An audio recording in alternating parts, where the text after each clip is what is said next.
Mail order soulmate. Zach Forster considered his living room.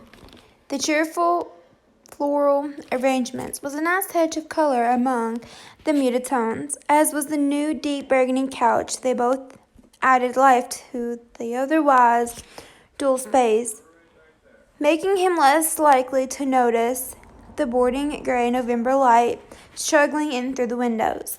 The special order headlights for his Land Rover were nice too, although the public issue vehicle tracker wasn't nearly as good as the one he'd used while in the undercover intelligence business.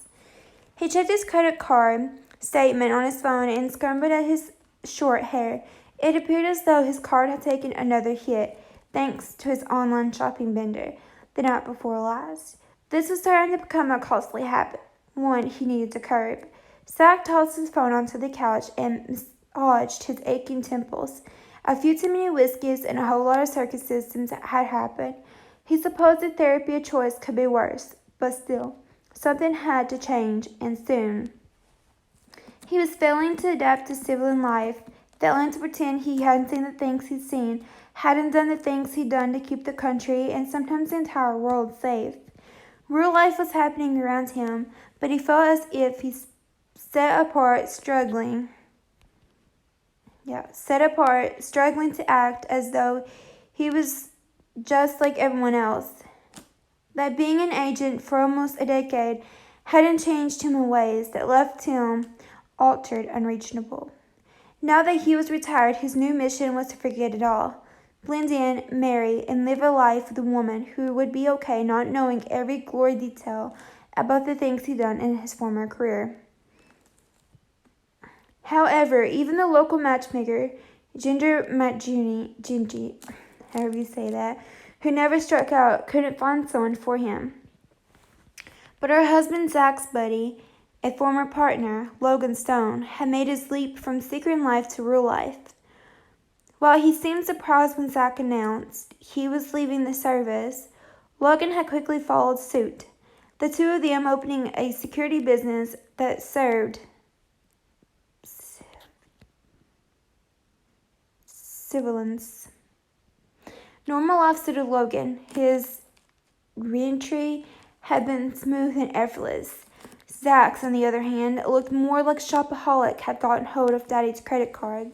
Moving himself from South Carolina to the small mountain town of Blueberry Springs a few months back hadn't magically cured him either. Zach moved some shipping boxes aside, relieved that he hadn't gone too overboard with his latest spree. He needed the couch and the flowers were cheery. He could manage this. He was still buying stuff he could use. He wasn't blowing it all on trash that would sit in a closet or end up in a landfill. The doorbell rang and Zach grumbled to himself. How much more from the online world of easy shopping had he decided to overnight ship to himself? There had been a lull in both the afternoon deliveries and the complaints from his neighbor George, who claimed the delivery traffic stressed out his dog Queenie. Zach had assumed the flowers were the last of the day's shipments, with maybe a few more items coming tomorrow, since in reality overnight shipping to a small town typically meant 1 to 4 business days. He briefly considered doing some tracking of his online forgeries to unearth the last yet to be filled orders so he could cancel them, although he had to admit it was cheering to receive surprise packages. It was as though all the birthdays that had gone unacknowledged while he'd been out in the field, deep undercover and without family to pass on the well wishes on his special day, had stockpiled. His birthday hadn't been something noteworthy in a very long time. Maybe that was what Logan had to save him from blowing through his retirement fund. He had someone to spend the holidays and birthdays with. He had Annabelle, his adopted special needs adult daughter, who lived a few blocks away, and his wife Ginger, who he'd married as part of his cover during a mission, but had fallen for.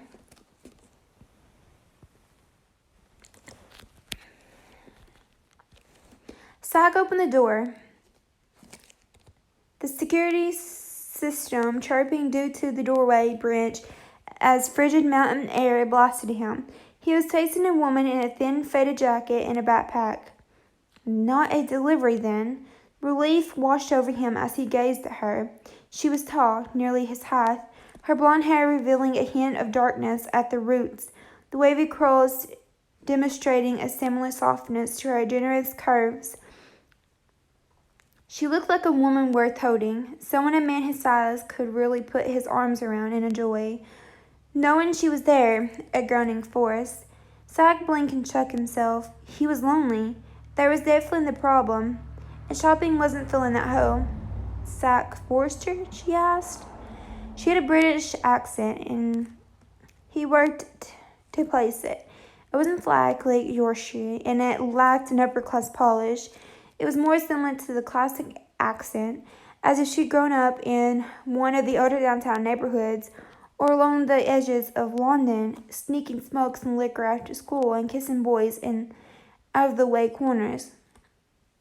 Generally, getting into a typical teenage version of trouble he never had the time to participate in while growing up. Yes, he replied. Beyond her on the sidewalk was an infant tucked under a fluffy blanket in a cheap stroller, a diaper bag on the walkway beside it, no car at the curb in front of his two-story. Was she lost, looking for donations, in need of a safe place to duck into while she called her family, as a man in an unmarked van was following her and giving her the creeps? And there he was again. Worst-case scenarios. Abductions were rare in real life. This whole living and thinking like a sibling was harder than it looked. I'm Catherine Tisdale, she yet said. He made a hum of acknowledgement, curious as to why she'd said her name as though it was one he should know. We met on email browsing grooms, she continued. I'm your wife.